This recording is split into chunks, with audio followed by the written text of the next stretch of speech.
اعوذ باللہ من الشیطان الرجیم بسم اللہ الرحمن الرحیم وبہ نستعین وصلی اللہ علی سیدنا محمد واہل بیتہ الطیبین الطاہرین اللہم صلی علی محمد وعلی محمد وعجل فرجہم۔ یہ 3 دقیقے در قیامت جو فارسی کتاب ہے، یعنی قیامت کے 3 منٹ، اس کتاب کا یہ 4تھا پارٹ ہے، 4تھا لیکچر ہے، جس میں یہ جناب اس میز تک پہنچتے ہیں جہاں پر نوجوان بیٹھا ہوا ہے، اور وہ نوجوان ایک بہت ہی موٹی کتاب نکال کر ان کے سامنے رکھتا ہے، اور وہ جب یہ جناب اس کتاب کو بڑی تعجب سے دیکھتے ہیں تو وہ کہتا ہے، یہ کتاب تمہاری ہی کتاب ہے، کھولو اور پڑھو، آج حساب کرنے کے لیے بس اتنا ہی کافی ہے کہ تم اپنی کتاب کو خود سے پڑھو۔ تو یہ جناب کہتے ہیں کہ یہ کتنا جانا پہچانا جملہ ہے کہ ہمارے استاد جب ہم قرآن کی کلاس میں جایا کرتے تھے تو وہ بارہا ہم سے یہ آیت کی تلاوت کر کے اشارہ کرتے تھے۔ وہ آیت اس طرح سے ہے، اقرأ کتابک کفی بنفسک اليوم علیک الحسیبہ، یعنی آج تمہارے لیے اتنا ہی کافی ہے کہ تم اپنی کتاب کو پڑھو اور یہ تمہاری حساب داری ہوگی۔ میں کچھ دیر کتاب کو دیکھتا رہا، پھر کچھ دیر انتظار کرنے کے بعد میں نے کتاب کھولی تو کتاب کے دائیں طرف سب سے اوپر کی اور لکھا ہوا تھا 13 سال 6 مہینے اور 4 دن۔ تو ان جناب نے پوچھا، یہ کیا عدد لکھا ہوا ہے، یہ کیا نمبر لکھا ہوا ہے؟ تو وہ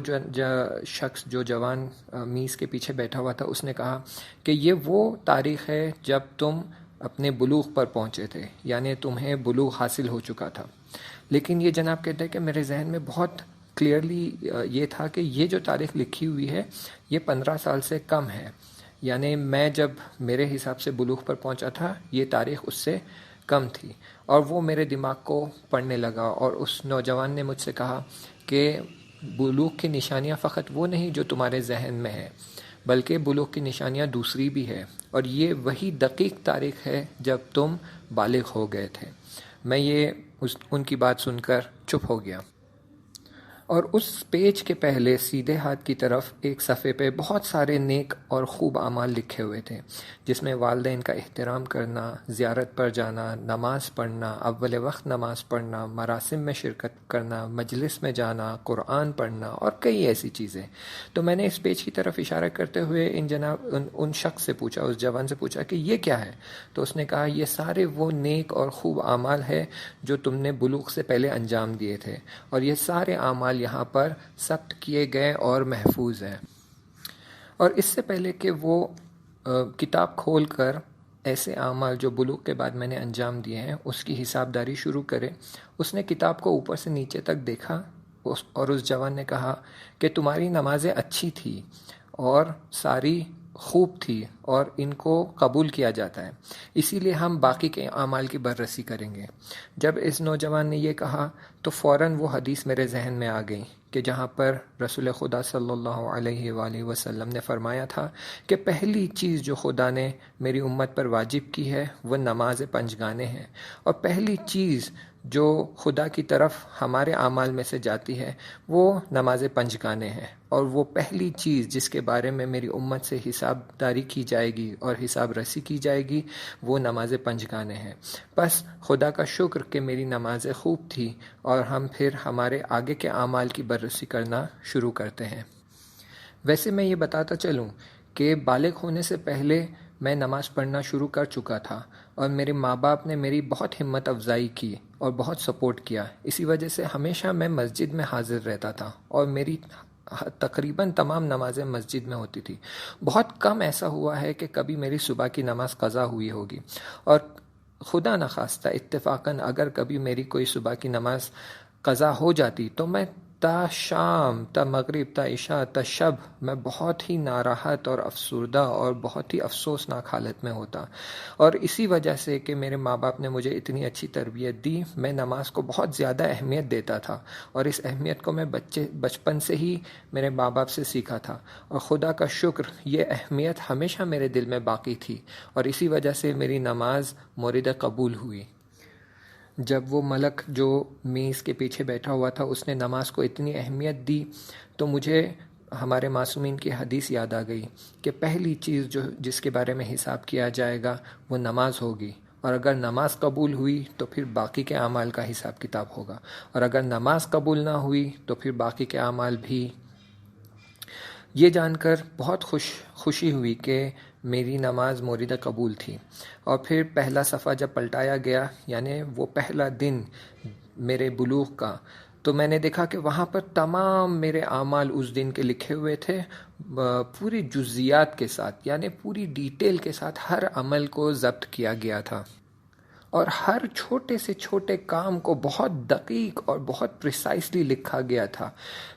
ہر باریک چیز کو لکھا گیا تھا، کسی چیز کو نظر انداز نہیں کیا گیا تھا۔ اور جب میں نے اس صفحے کو دیکھا اور دیکھا کہ اس میں اتنی باریکی سے ساری چیزیں لکھی گئی ہے، تو فوراً وہ قرآن کی آیت میرے ذہن میں آ گئی،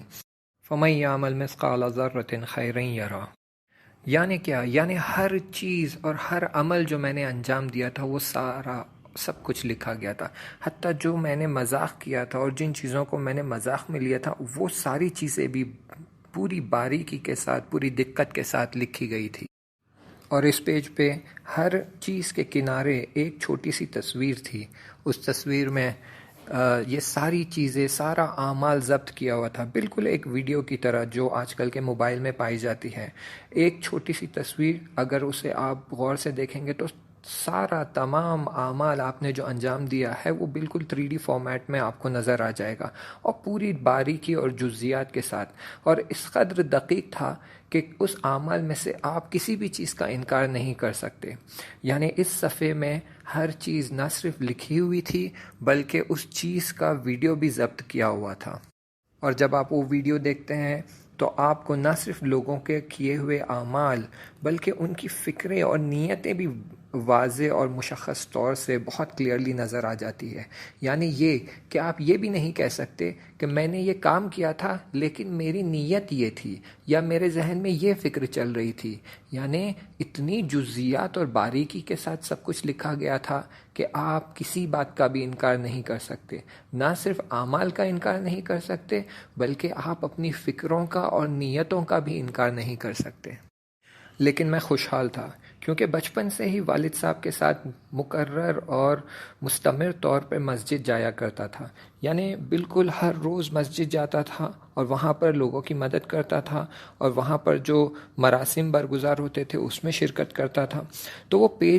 پہلا پیج دیکھ کر میں خود پر افتخار کرنے لگا اور خود پر مجھے تھوڑا گرو ہونے لگا، اور میں سوچنے لگا کہ میرے کام تو بہت اچھے ہیں، تو شاید میں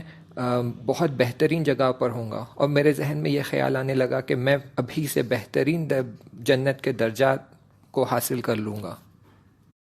ابھی میں خود پر افتخار ہی کر رہا تھا، تب تک میں نے دیکھا کہ اس صفحے سے میرے اعمال دھیرے دھیرے ایک ایک کر مٹنے لگے، اور کچھ ہی دیر میں یہ پورا پیج، پورا صفحہ بالکل ایک کورے کاغذ، سفید کاغذ جیسا ہو گیا۔ میں پریشان ہو گیا، نگران ہو گیا، اور تھوڑا غصے میں اس شخص سے پوچھنے لگا کہ یہ کیا ہوا؟ مگر میں نے یہ اچھے کام انجام نہیں دیے تھے، پھر یہ کیوں مٹ گئے؟ یہ کہاں چلے گئے؟ تو اس شخص نے کہا، اس ملک نے کہا کہ ہاں صحیح کہا تم نے یہ اچھے اعمال انجام دیے تھے، لیکن اسی دن تم نے اپنے ایک دوست کی غیبت بھی کی تھی، اور اس وجہ سے یہ تمہارے سارے اچھے اعمال اس کے نام اعمال میں چلے گئے۔ تو میں نے کہا کیوں سارے اعمال چلے گئے؟ تو اس نے مجھے غیر مستقیم طریقے سے اشارے کرتے ہوئے کہا کہ پیغمبر کی حدیث ہے کہ جس تیزی سے آگ سوکھے پتوں کو جلاتی ہے اس سے بھی کئی زیادہ تیزی سے غیبت تمہارے اچھے اعمالوں کو جلا دیتی ہے اور دوسروں کے اعمال میں منتقل کر دیتی ہے۔ پھر ہم دوسری پیج کی طرف بڑھیں۔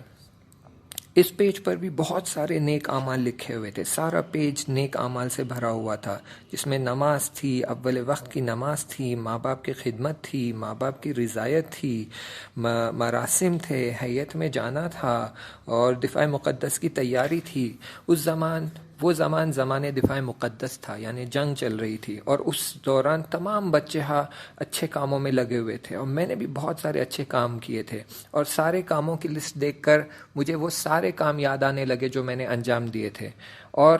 کہنے کی ضرورت نہیں ہے لیکن آپ سمجھ گئے کہ جیسے میں ان کی طرف دیکھ رہا تھا، پھر میں نے دیکھا کہ یہ دھیرے دھیرے میرے اعمال سارے محو ہونے لگے اور مٹنے لگے۔ تو میں نے کہا اب کیا ہوا؟ اس دن تو میں نے کسی کی غیبت نہیں کی تھی، پھر یہ اعمال کیوں مٹ رہے ہیں؟ یہ اعمال کہاں جا رہے ہیں؟ تو اس شخص نے، اس ملک نے جو میز کے پیچھے بیٹھا ہوا تھا، اس نے کہا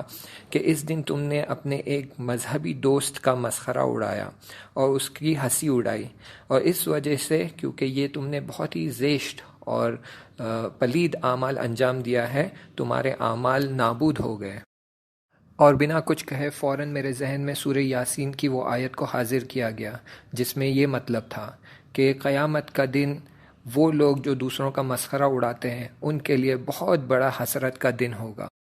میں سمجھ گیا یہ آیت کس طرف اشارہ کر رہی تھی۔ میں بڑا ہی شوق انسان تھا، یعنی بہت ہنسی مذاق کرنے والا، مذاق اڑانے والا، دوسروں کو ستانے والا، اس طرح کا انسان تھا۔ مجھے ہنسی مذاق بہت پسند تھا، میں دوسروں کو چھیڑتا تھا، ان کے ساتھ مستی کرتا تھا۔ پھر میں سوچنے لگا کہ اگر واقعاً ایسا ہی ہے کہ ہر ہنسی مذاق کے لیے، ہر